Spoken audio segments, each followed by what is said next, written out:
Here we have a 2000 Chevy Blazer. Blower motor resistor was bad, so I did replace that. The fan only worked on high. That was pretty simple. Cut out this rubber plastic hybrid stuff on top of it, and it's 3 little 7/32 screws holding it in. Another thing that happened while this vehicle was parked is the blower fan completely quit working, so it won't even work on high. And it's getting cold out now, so of course that's when it happens. This one I think has been replaced before at one time because this was cut out here.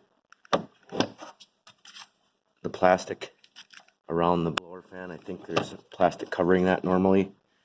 So this may not apply to everybody, but this one is exposed there. A lot of people unplug this wiring.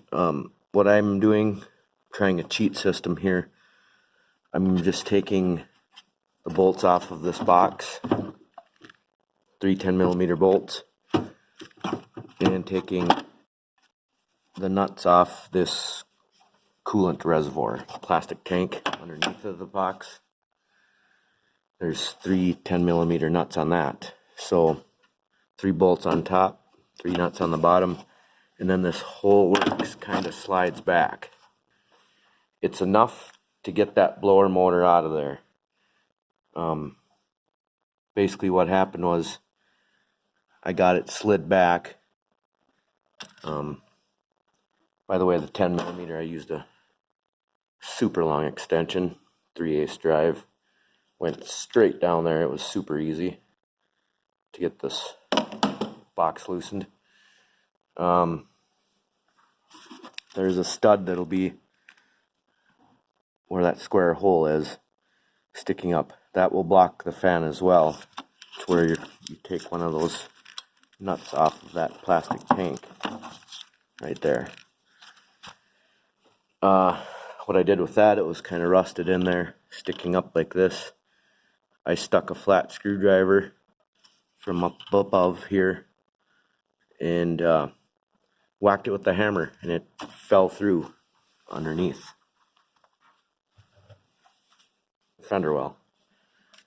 Actually, it just kind of pushed out and I grabbed it, so pulled it out from the underneath there. I don't know, there's supposedly spring loaded, or you can squeeze them, whatever. It's old junk now, so it's got to use a hammer sometimes. But with that out of the way, you can finagle this out of here. These little 7/32 bolts, I used a tiny little ratchet, micro ratchet, some people call them. And this is very good. Little finger driver, and a standard ratchet. Couple little extensions. They're all 1/4 inch drive, the small size.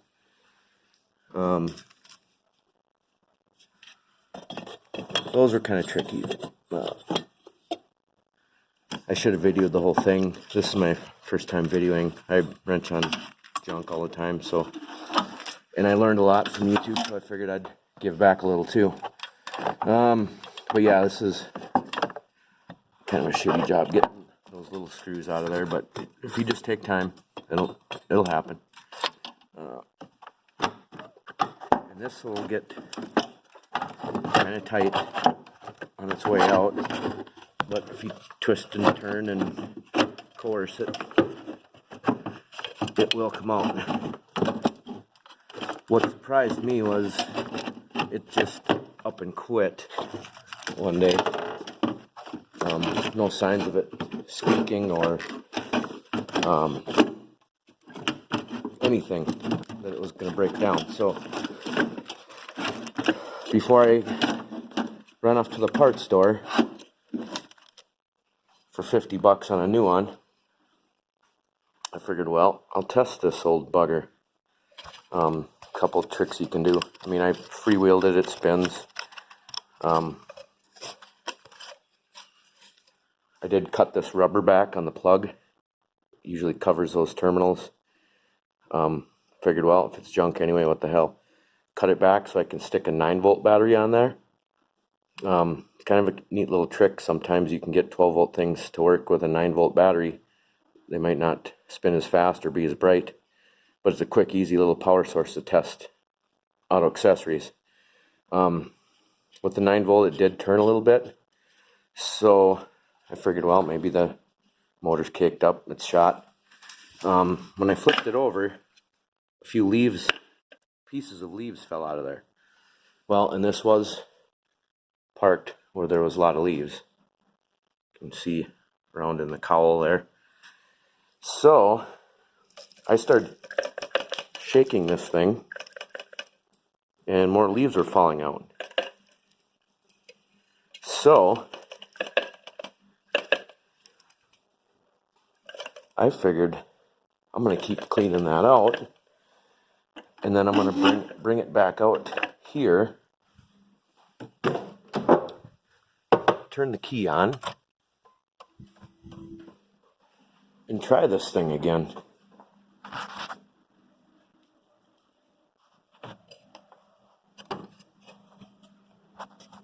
So I go back.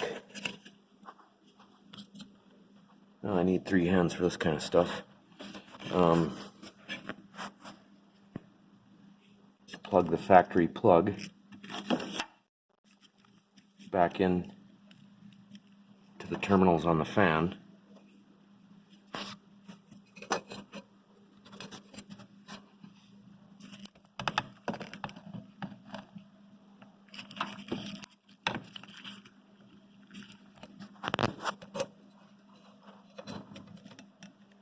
You can see that there.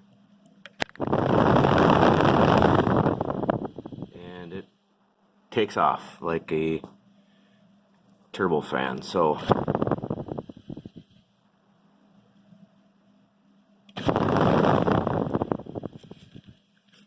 that's all it was. It just needed to be cleaned out. So you know, a lot of us are tight for money, and a lot of us got older rigs that we don't want to stick a bunch of money into. Basically, I'm just going to plug this back in there, and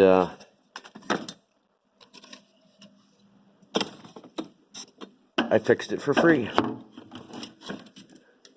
Other than my time, and this is before beer 30, so it didn't even cost me any beers. But I can throw this back in there. Basically put this back down in that hole, and then set this coolant tank and computer box assembly back over those studs on the fender well, and that's about it. So first video, but whatever, take it or leave it.